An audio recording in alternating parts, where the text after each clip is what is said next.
Hola a todos, mi nombre es Paula Neves, soy licenciada en nutrición. Tengo el placer de compartir con ustedes este 10º Congreso Argentino de Lactancia Materna y como mi profesión lo indica, hoy vamos a hablar de un tema tan importante que va a presentar la doctora Patricia Aguirre, que tiene que ver con la comensalidad. Entonces, entender este concepto como el momento en que uno se sienta a comer y a beber en conjunto con otros alrededor de una misma mesa. Comprender que en esta mesa se hacen y se rehacen continuamente las relaciones que sostienen a una familia. También comprender que en esta mesa se comparte el alimento, pero también se comparten las emociones, ¿no? Y cuando uno vincula este concepto de las emociones con este primer alimento que obtiene un bebé a través de la lactancia, en donde justamente se alimenta, pero también comparte con esa madre ese apego tan importante para el desarrollo futuro.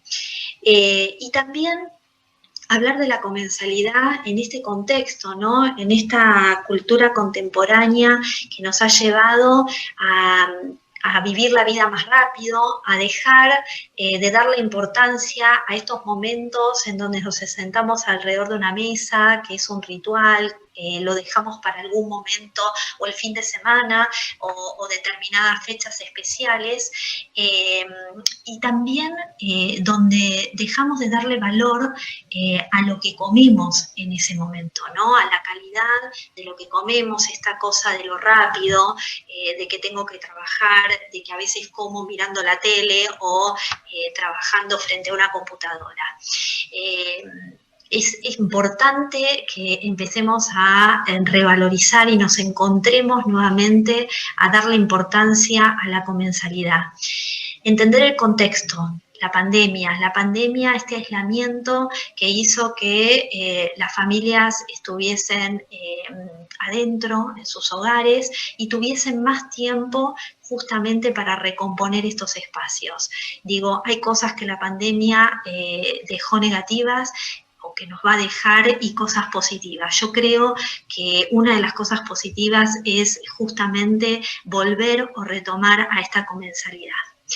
Bueno, no los entretengo más, quiero presentarles a la doctora Patricia Aguirre, doctora en antropología, que nos va a deleitar con esta presentación y sus aportes respecto de la comensalidad. Muchísimas gracias.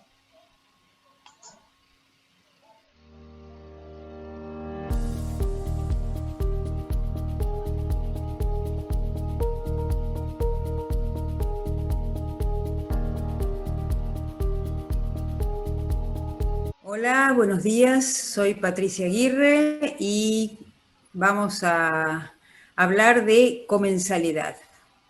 La comensalidad es la manera humana de comer, juntos y compartiendo la comida.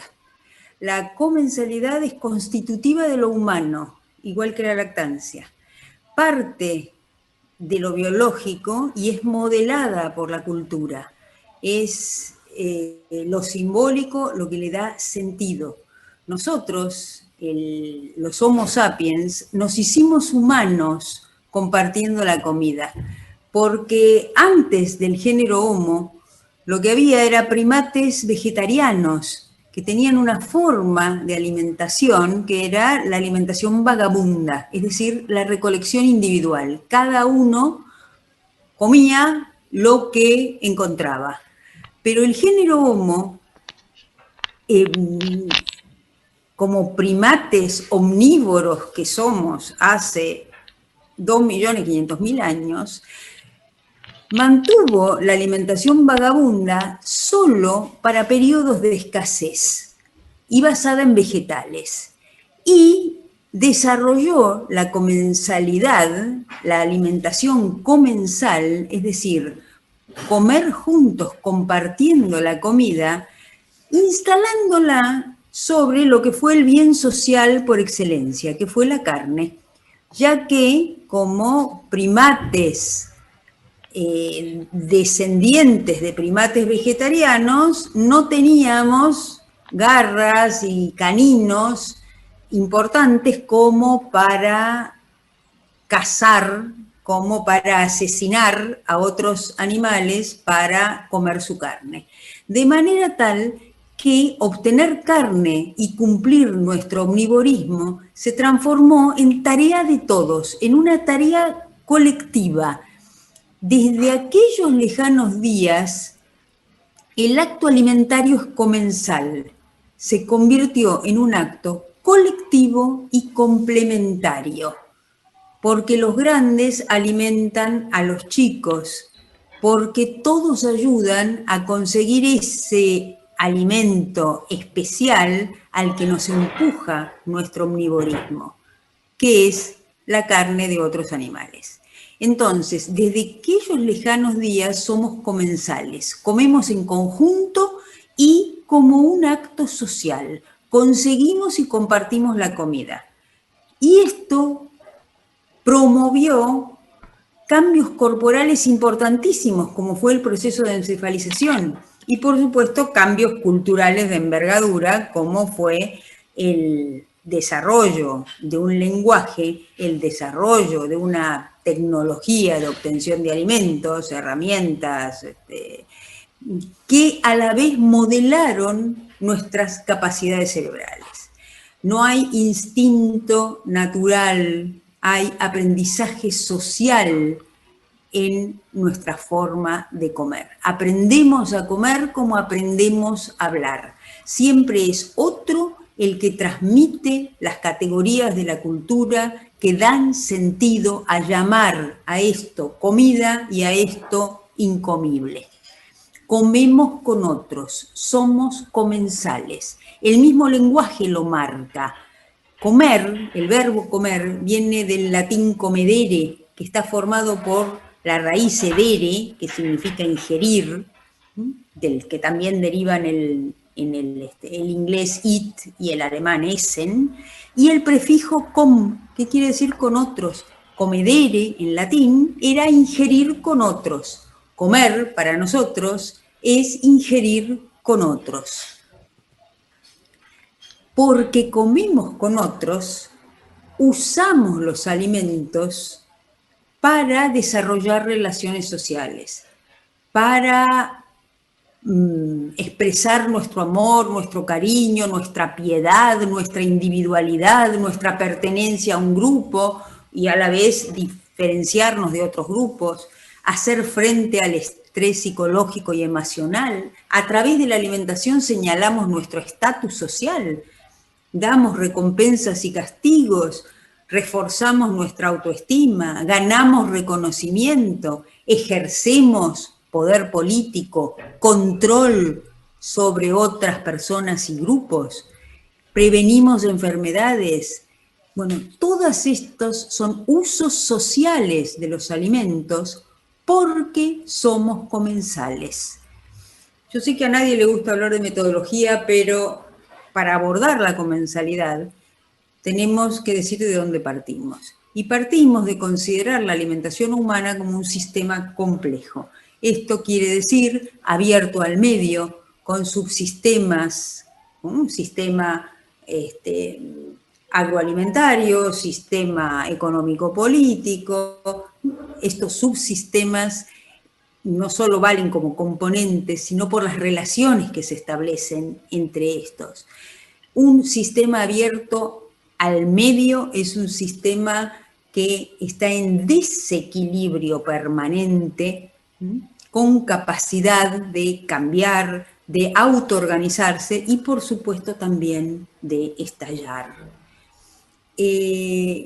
Para abordar la alimentación, pensando en términos de complejidad, necesitamos tres cosas importantísimas. Uno es el pensamiento crítico, otro es el enfoque relacional y, en mi caso, historicidad. Yo siempre digo que al plato cae nuestra relación con el medio ambiente, mediatizado por la tecnología. ventajas comparativas generan ventajas competitivas en la economía. Al plato cae el sistema de derechos de la sociedad, es decir, la alimentación legítima y legitimada para cada clase social, para cada género, para cada edad. Al plato cae nuestra historia y, por supuesto, el sistema de creencias, que lo vemos muy bien cuando decimos, las religiones, todos los dioses han dicho qué es lo que sus fieles tenían que comer para ser puros, para ser elegibles. Sí, el sistema de creencias sin duda cae al plato, pero hay otras creencias del sentido común, que es la interpretación popular de la ciencia y de sus alcances, las creencias acerca de la salud, las creencias acerca de lo comible y lo incomible, que también caen al plato, forman el gusto legítimo y condicionan las políticas nacionales e internacionales. Esto es ver la alimentación desde la complejidad. Entonces, cuando nosotros abordamos el estudio de la comensalidad, lo vemos desde esta metodología. Y la comensalidad, como la lactancia materna, y creo que por eso estoy acá, son el prototipo de la comensalidad. Y, por supuesto, del derecho a la alimentación adecuada, porque tienen las tres las mismas dimensiones. La primera es de alimentarse, ser autónomo para alimentarse. La segunda es alimentar a otros y la tercera es ser alimentado. La capacidad de alimentarse en la lactancia se ve claramente y la dependencia de la madre del entorno social para lograr su alimentación. El grupo primario, llámese hogar, familia, grupo doméstico, que provee los cuidados y los valores que dan sentido al cuidado, a la comida y a la lactancia. Sin un entorno social favorable que encuentre y dé sentido a compartir la comida, no hay ni lactancia, ni comensalidad, ni derechos.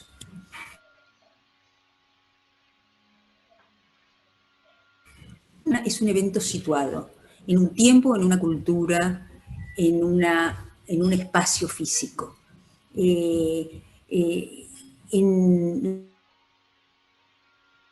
Nosotros vemos el resultado, el producto y a la vez la nueva producción de relaciones sociales.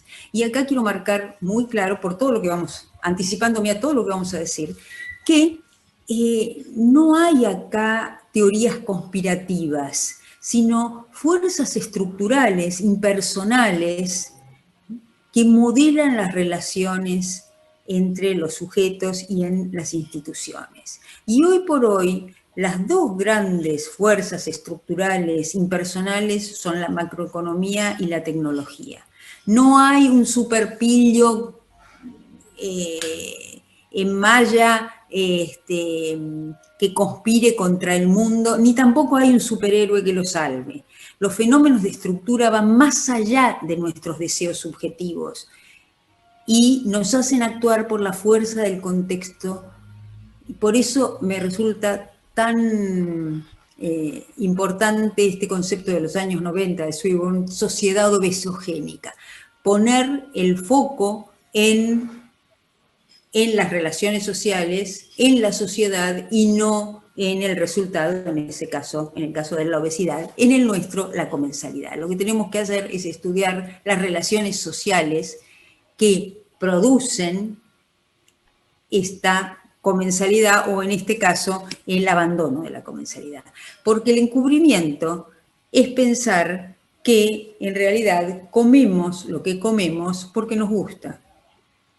Porque el gusto hoy en la sociedad actual es asumido como individual, cuando en realidad hay una formación social del gusto con raíces muy profundas, que es la manera como encontraron las sociedades de todos los tiempos y de todas las geografías, de que los individuos eligieran ingerir lo que de todas maneras estaban obligados a comer. Ahora, esa estructura no vive sino por los sujetos que la aportan. Hay una doble articulación de lo social, o sea, que sean fenómenos de estructura no quieren decir que no podamos cambiarlos. Y el punto de partida para nosotros, para estudiar la comensalidad, es que comemos como vivimos. La alimentación es epocal, es producto de nuestra época y va a producir las relaciones sociales de nuestra época. Y para estudiar la comensalidad tenemos que partir del hogar, familia o grupo doméstico, porque es ahí todavía donde se dan la mayor cantidad y las más significativas relaciones entre las personas. Es allí donde se efectivizan los usos sociales de la alimentación como vehículo de la reproducción física, de la nutrición, de la reposición de la energía gastada en el diario vivir, y social, la reproducción social que hace a la crianza y a los valores que alientan esa crianza. Y el lugar de la comensalidad en el grupo doméstico es la mesa, el fogón, los comedores. Ese es el lugar donde se efectiviza la comensalidad, el lugar donde se come juntos. No hay un solo modelo, como no hay un modelo de familia, no hay un modelo de comensalidad. La comensalidad cambia como cambian las sociedades cuando cambian los valores, los sentidos, la tecnología de cada época.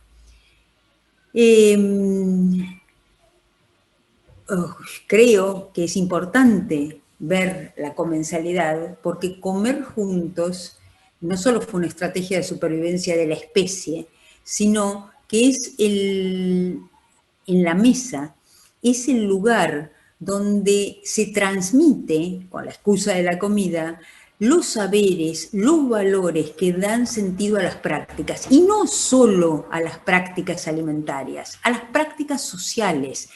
En la mesa se transmiten los valores acerca de cómo debe ser interpretada la vida. En la mesa se socializan las nuevas generaciones. Como decía Serrat, se transmite con la leche tibia y sin ninguna vocación, sin saber que estamos transmitiendo los valores de esa sociedad. En la mesa se socializan las nuevas generaciones, se comparte con los pares y se aprende de la experiencia de los mayores.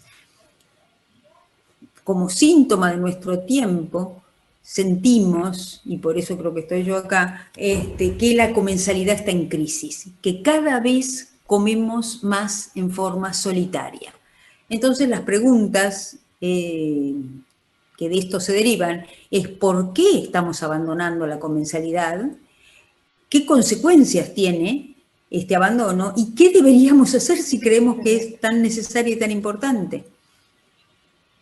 Vuelvo a decir que no hay una teoría conspirativa, no son individuos malos, sino procesos, fuerzas impersonales que nos llevan a este resultado.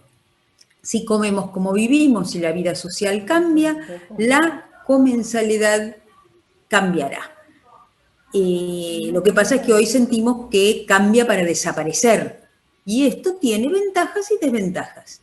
La desaparición de la comensalidad es un síntoma de nuestro tiempo y refleja el individualismo, la sociedad y la masificación del individuo en la sociedad actual. Comemos solos porque vivimos solos, porque decidimos solos, porque nuestro futuro es un futuro de soledad individual. Fíjense en lo que ha pasado en los últimos 20 años en la ciudad de Buenos Aires. La mayor cantidad de construcciones son monoambientes, donde a gatas puede vivir una pareja.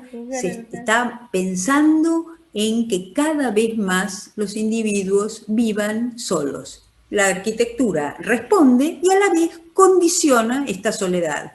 Y condiciona también la comensalidad, porque en un monoambiente olvídense de freír pescado, en realidad olvídense de cocinar. Los monoambientes no están diseñados para cocinar, están diseñados para calentar comida. Bueno, están leyendo un síntoma de nuestra época y respondiendo. Pero al responder a él, también condicionan el futuro. En el mundo industrializado actual, en un mundo altamente urbanizado, y Argentina tiene 93% de su población viviendo en ciudades, nuestros alimentos llegan a nosotros a través de mecanismos de mercado. Así que es importantísimo para decodificar la comensalidad estudiar el mercado de alimentos y ir más allá, porque hoy el mercado ha dejado de ser un mero organizador de los intercambios para pasar a ser el eje organizador de nuestra vida social. Y este es un proceso estructural que lleva por lo menos 150 años. El industrialismo cambió la economía, cambió la política, cambió la subjetividad y también cambió nuestra comensalidad. Y hoy la globalización también cambia la economía y hemos pasado del capitalismo industrial al capitalismo financiero, cambia la política y las democracias liberales están en entredicho y también cambian las subjetividades. El individuo que se cree libre de buscar su destino también se está dando cuenta de lo controlado, lo vigilado, lo poco libre que cada día es. Para este contexto de individuos vistos como fuerza de trabajo, que se creen libres de elegir, autónomos, deseantes y fuera de las constricciones de la tradición, del pasado, de la cultura, para estos individuos sin tiempo que perder, porque el tiempo es oro, el mercado produce determinado tipo de alimentos, alimentos conservados, altamente intervenidos, alimentos funcionales, alimentos ultraprocesados, alimentos mecánicamente producidos, transportados, distribuidos por redes mundiales mayoristas, minoristas, que han homogeneizado la producción y la distribución mundial. Como son alimentos sin historia, son alimentos nuevos, hay un aparato publicitario en los medios, yo siempre digo que la publicidad es la hermana bastarda de la industria, que para crear una medida a la demanda de la oferta, una demanda a la medida de la oferta. Hoy la publicidad es la gran creadora de sentido acerca de qué y por qué comer. En 150 años pasamos de alimentos frescos a industrializados y hoy a ultraprocesados. Como dice Malvin Harris, buenos para vender antes que buenos para comer. Ahora bien, este mercado omnipresente en nuestra alimentación no está interesado por la diversidad de culturas alimentarias. Al contrario, por economía de escala, por la lógica de la ganancia, y tiende a la homogeneización alimentaria. Y hoy encontramos los mismos alimentos en Argentina que en Sudán.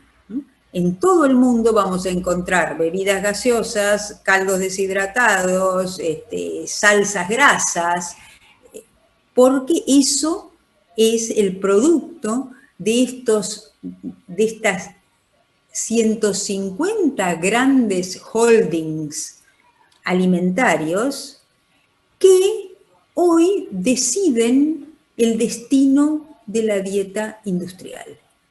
¿Ustedes sabían que eran nada más que 250? Por supuesto, ven miles de marcas subsidiarias de grandes holdings de nivel mundial, que son muy pocos.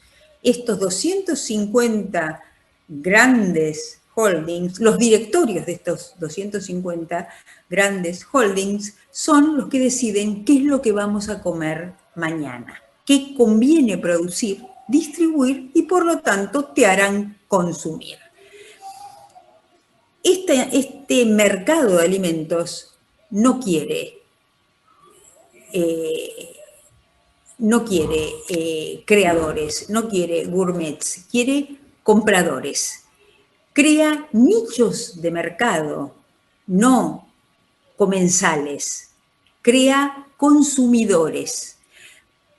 De todos los nichos de mercado, el que más nos interesa a nosotros es el de los alimentos para niños. Pero hay otros nichos de mercados. Hay alimentos para mujeres, alimentos para pobres, alimentos para estreñidos, porque el mercado alimentario crea necesidades a la medida de la oferta. Pero el nicho de mercado de los alimentos infantiles es particularmente ganancioso. En el año 2004, McDonald's gastó en publicidad para niños 528 millones de pesos en Estados Unidos, pero les vendió por 24.400 millones. Miren si da ganancia el mercado de los alimentos infantiles. Esto es solamente un 528 millones de dólares. McDonald's. Imagínense si a esto le empezamos a sumar Nestlé, si les empezamos a sumar Coca-Cola, etcétera, etcétera. O sea, este es un nicho de mercado particularmente importante para la industria alimentaria. ¿Y qué nos dice la publicidad de esta industria? Que es, como dije antes, la principal creadora de sentido. ¿Qué les dice a los niños? Les dice la comensalidad no importa. La comensalidad es aburrida. La mesa es fea, mala, aburrida. Los padres no saben, no tienen por qué hablar de la alimentación de ustedes, niños. Solo ustedes saben lo que deben comer.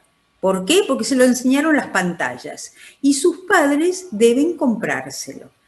El nicho de mercado de los alimentos infantiles tiende y provoca la ruptura de la comensalidad, con las desventajas que esto tiene. La ruptura de la transmisión intergeneracional, de la transmisión de los saberes y la moderación y la modelación del consumo en la dinámica social de la mesa. Hoy son las pantallas, la del televisor, la de la computadora, la del teléfono, las que enseñan a los niños cuándo comer. Siempre, 24/7.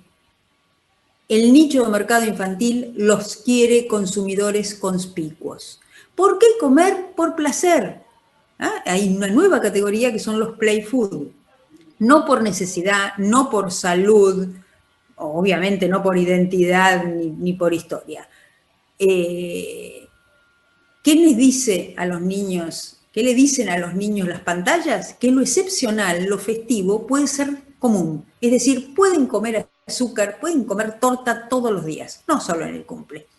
Y que la comida casera y la comensalidad no son valiosas de ninguna manera. Y en este contexto aparecen los ultraprocesados, alimentos buenos para vender que no sustituyen alimentos, sustituyen comidas enteras. Piensen en la barrita de cereal. La ruptura de la comensalidad en la sociedad globalizada tiene que ver con un cambio en las instituciones productivas, en el mercado de trabajo, con un cambio en las instituciones reproductivas, la dinámica doméstica, con un cambio en las concepciones del tiempo y del espacio. Hoy, por ejemplo, el tiempo dedicado a cocinar está deslegitimado. ¿Cuáles son el uso legítimo del tiempo? Bueno, por supuesto, el dedicado a trabajar, el dedicado al ocio, a la recreación, el dedicado a cocinar está totalmente deslegitimado. ¿Cómo lo soluciona la industria? Poniendo a punto alimentos listos para comer con solo calentar. Muy distinto de las comidas colectivas, los guisos de las abuelas, las sopas del pasado. Pero en esta comida casera del pasado, en esta comida casera doméstica, contábamos con un especialista, con un responsable. Hoy eso se diluye y cada cual es responsable de su propio delivery. No es que quiero volver ¿no?, atrás al mundo del mandato femenino y la condena a la olla. No me importa quién cocine, si es una mujer o un varón, debe ser una persona y debe hacerse responsable, porque de la comida casera es comida controlada. Debe hacerse responsable de conocer las necesidades de todos y las posibilidades del grupo doméstico. Hoy los especialistas son todos provenientes de sistemas expertos. El médico, el pediatra, la nutricionista, el técnico en alimentos, y eso no está bien. Hay que volver a la comida casera en comensalidad, porque de esa manera se cumple el hecho de que la comida sea al mismo tiempo nutrientes y sentidos. Esto lo dejé para el final porque todos sabemos que la situación político-económica local es siniestra. El aumento del precio de los alimentos, la caída de los ingresos, el aumento de la desocupación, el aumento de la asistencia social del Estado, todo conspira contra la comensalidad. Si ustedes ven los bolsones, los comedores institucionales para asistencia social alimentaria, repiten la lógica de la alimentación industrial: hidratos de carbono, grasas y azúcares. Y no lo hacen porque el Estado es malo o inoperante, lo hacen porque los precios de estos tres productos son los más bajos, la logística de estos productos es la más fácil y la aceptación está garantizada. Traten de hacer una logística de frescos, entreguen como asistencia alimentaria huevo, leche y espinaca, y van a ver la complejidad que tiene esa logística para que lleguen frescos, sin romperse, y a la vez que sean aceptados. Porque les recuerdo que las verduras en los sectores de ingresos más bajos, por su escasa capacidad de saciedad, serán muy saludables, pero tienen poca capacidad de saciedad. Entonces, es preferible un plato de polenta a un plato de espinacas. Entonces, el aumento permanente de la asistencia social alimentaria del Estado también conspira contra la comensalidad. O sea, ¿qué sumamos? A la lógica de la ganancia del mercado, la lógica de la emergencia del Estado, y las dos conspiran contra la comensalidad. ¿Qué consecuencias tiene el abandono de la comensalidad? Pasar de la comensalidad a la individualidad alimentaria.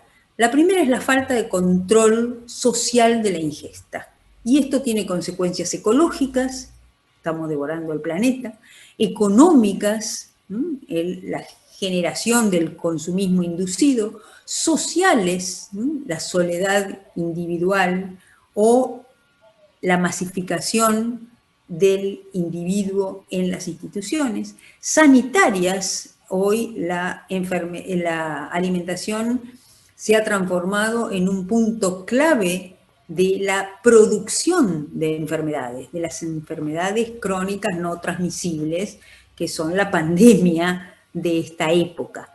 Y por supuesto, comer solo, comer sin otros, tiene efectos subjetivos, porque la identidad alimentaria es parte de la identidad. No es lo mismo ser un consumidor masificado que comer lo que mi familia, nuestra provincia siempre comió.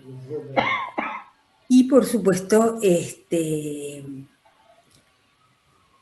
el control de la ingesta pase a manos de los individuos y no de los grupos sociales, significó dejarlo en manos del mercado. Una pérdida de la identidad alimentaria. Las dietas tradicionales, los antropólogos sabemos que eran más densas, más equilibradas que la dieta industrial actual, homogeneizada. El mercado y su lógica de la ganancia justifica la producción extractivista que está poniendo en riesgo el planeta. La pérdida de diversidad en el consumo alimentario se tiene como correlato la pérdida de diversidad en la producción agroalimentaria. Hoy 4 especies explican el 60% del comercio mundial de alimentos, de la pérdida de diversidad intraespecífica, por eso estamos guardando nuestras semillas en bóvedas de semillas para ver si alguna vez recuperamos la diversidad vegetal. Esta producción es una producción sucia, altamente dependiente del petróleo y altamente dependiente de un paquete tecnológico que está haciéndole daño a los ecosistemas hasta el punto que podemos decir que por el consumo conspicuo del individuo consumidor y no comensal, estamos devorando el planeta. ¿Qué podemos hacer para recrear la comensalidad? No volver al pasado. Tenemos que volver a crear una comensalidad, pero la de estos tiempos, respetando algunas características de la vida social de estos tiempos y luchando contra algunas características, las más nefastas, de estos tiempos. Recuperar la comensalidad es una corriente contracultural. En tiempos del individualismo y del sálvese quien pueda, estamos intentando rescatar la solidaridad, el pensamiento crítico, lo colectivo, lo común, dar el pecho, defender la crianza con apego, encontrar que es un tiempo legítimo el usado para cocinar y compartir la mesa, el fogón o lo que sea, como se vehiculice la comensalidad, es reinstalar valores y a la vez crear nuevos valores, porque tienen que ser los de hoy, no pueden ser los de ayer. No podemos estar todos a las 9 de la noche para cenar en casa. No es esa la comensalidad que necesitamos, no es la necesidad del pasado, es la comensalidad del mañana. Ojo, que también vamos a tener que incluir, dado los niveles de pobreza que tenemos, la situación de una comensalidad institucional que no recrea la familiar, porque a la vez la comensalidad familiar se está precarizando desde hace generaciones. Vamos a tener que crear las condiciones de una nueva comensalidad institucional, ya sea en los comedores laborales, en los comedores institucionales, populares y escolares. La pregunta es si existe el deseo y la voluntad de ir en contra de la corriente. Yo digo que tenemos que volver a la esencia de la comensalidad. No repetir la que fue, sino crear la que podría ser. Y la esencia es que no hay comensalidad única, hay comensalidades diversas, adaptadas a las circunstancias. Tal vez haya que negociar con los adolescentes en las comensalidades domésticas. Toda comensalidad es crítica, es solidaria, es asimétrica y tiene normas conocidas y compartidas conscientemente. Ponen el cuerpo. Es presencial, lo lamento, porque más que educación, la comensalidad doméstica es transmisión con el ejemplo, por ensayo y error. Y Argentina tiene hermosos ejemplos de comensalidades. Una es la comensalidad sin comida del mate, donde lo que importa es la relación con el otro, es la charla, es la construcción juntos de valores y sentidos acerca de la vida. Y la otra es la comensalidad con la comida por excelencia, que es la carne, que es el asado. Bueno, para que eso se reconstruya tenemos que luchar contra el valor ganancia del mercado. Pero ojo, no es que me he vuelto antiindustrialista.